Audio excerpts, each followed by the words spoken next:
Bonjour, je vous retrouve aujourd'hui pour vous faire découvrir ce mini-album que j'ai réalisé suite au défi lancé sur le groupe Facebook des ateliers de Karine Woodland, un hiver magique, pour fêter aussi la sortie de sa nouvelle collection. Donc les Carinettes, SADT a organisé un petit groupe Facebook dans lequel on peut poster une réalisation qui montre notre interprétation d'un hiver magique. Donc j'ai décidé de faire un mini-album avec la collection Carte Blanche qui était la collection de l'hiver dernier des ateliers de Karine que je n'avais pas eu l'occasion de scraper l'hiver dernier. Et puis pour tout vous dire, en fait, ce mini, je voulais vous le faire en une petite vidéo tuto voilà, pour la chaîne. Et puis voilà, j'ai enchaîné les galères sur galères, notamment pour la structure, pour un truc tout bête que je vais vous expliquer. Et donc du coup ça mettait tellement de chutes dans la vidéo que c'était vraiment ingérable, et puis ça n'avait pas un grand intérêt parce que j'ai bidouillé dans tous les sens, donc du coup ça n'aurait plus beaucoup de sens de vous montrer ça. Je vais vous expliquer rapidement comment j'ai fait. Et je vais vous expliquer pourquoi j'ai eu tant de mal en fait.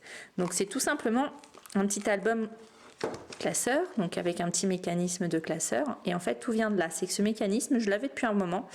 J'avais préparé ma cartonnette, donc 2 morceaux de cartonnette pour la couverture, plus un 3e pour la tranche. J'avais choisi de mettre en charnière à l'extérieur un morceau de toile de jute, et puis j'avais choisi mes papiers, voilà, donc normalement rien de très compliqué, juste une couverture d'album simple, sauf que je n'avais pas fait attention que ma petite charnière d'album, mon petit mécanisme de classeur, pardon, en fait avait une fixation qu'on peut voir juste ici, voilà, pour l'attacher à la structure, et en fait c'était des attaches parisiennes, c'est pas du tout un petit mécanisme de classeur à rivet.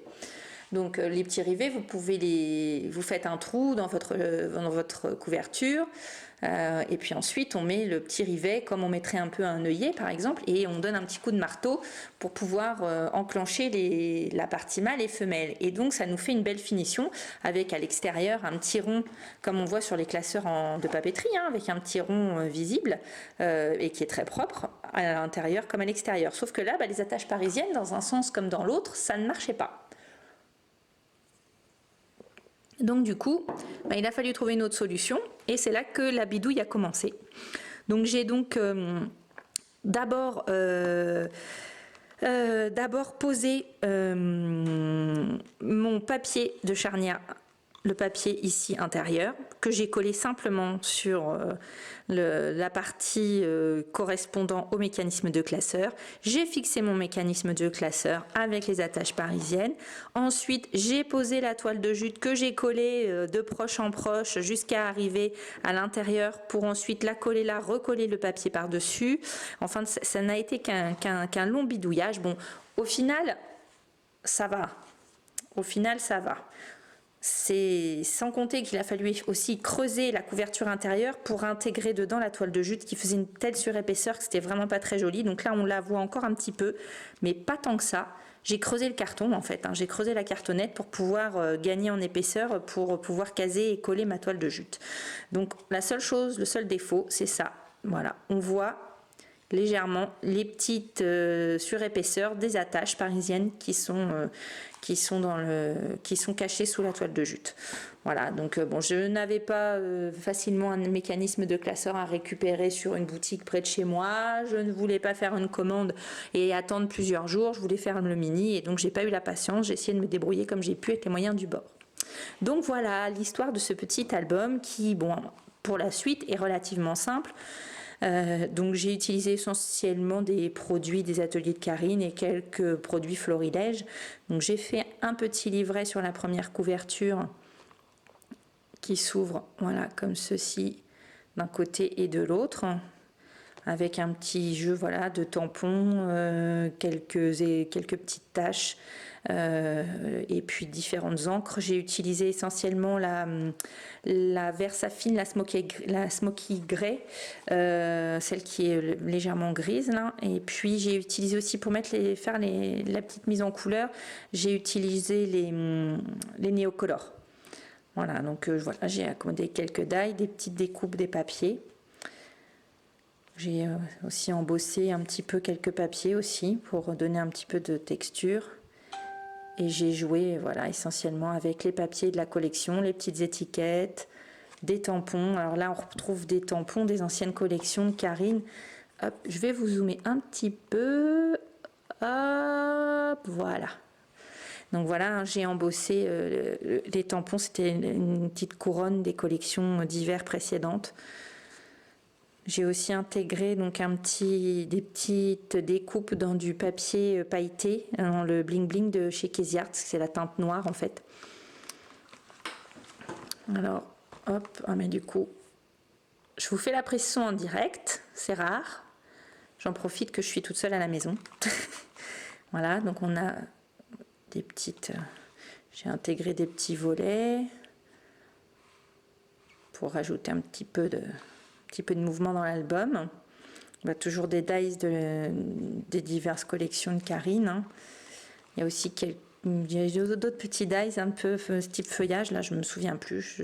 Je crois que c'est scrap à la carte, mais je suis pas sûre. C'est des dies que j'avais voilà, en stock. Un petit transparent. J'ai ajouté un petit sapin en feutrine. Voilà mes petiots.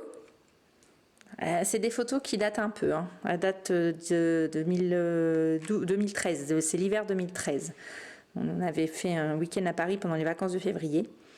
Et donc ça date quand même, hein. Ils étaient petits. Quand on pense que celui-ci aujourd'hui fait plus d'1,80 m, voilà, ça pose tout de suite le sujet. Donc voilà, j'ai utilisé les petites cartes du papier étiquette. J'ai fait une petite enveloppe avec le calque de la collection pour intégrer des petites photos supplémentaires.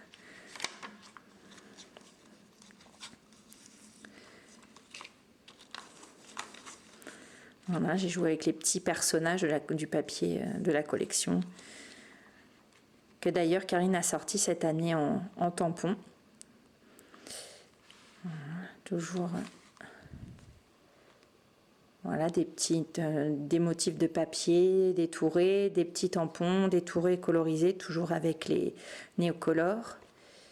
Et ici, voilà, un petit jeu de superposition entre dies étiquettes, tampons et puis un petit tampon de fond. Voilà, on retrouve un petit peu d'embossage. On a une petite mise en scène du tampon Ma recette du bonheur que j'ai mis comme un petit cadre. Et hop, un dernier petit volet ici. Voilà. Alors au niveau des dimensions, les pages les plus grandes font 11 par 17 et les tranches de l'album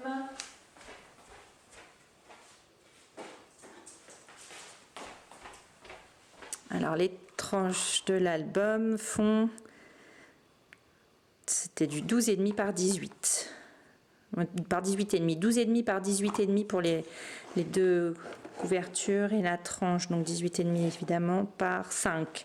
Donc hop, ouais, c'est ça, 12,5 par 18 avant arrière et 5 par 18 pour la tranche de l'album.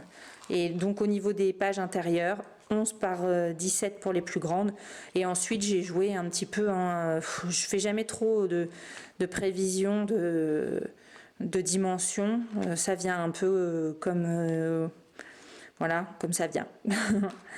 J'essaie de m'adapter, voilà, mais bon, des fois, voilà, vous voyez, j'ai pris des photos, j'ai fait doubler de chaque côté, j'ai pris un petit peu, voilà, j'ai fait des pages un petit peu plus petites, un petit peu plus grandes, avec un peu de rabat, moins de rabat, voilà. J'ai vraiment fait au feeling, je me suis vraiment fait plaisir, j'avais vraiment envie de jouer avec cette collection et puis envie de faire un petit album comme ça pour le plaisir, pour participer à ce défi. Donc voilà, j'espère qu'il vous plaira. N'hésitez pas à liker la vidéo si c'est le cas et puis à vous abonner et d'activer les notifications pour recevoir toutes les nouvelles vidéos. Et je vais sûrement aussi faire un petit format vidéo sur Instagram pour celles qui ne suivent pas YouTube, ou vous le retrouverez peut-être sur Instagram si vous êtes abonné sur les deux réseaux. Je vous souhaite une très bonne fin de semaine et je vous dis à très bientôt. Et scrapez bien au chaud avec le mauvais temps que l'on a en ce moment, on n'a plus que ça à faire. Voilà. Eh bien, je vous embrasse et je vous dis à très bientôt.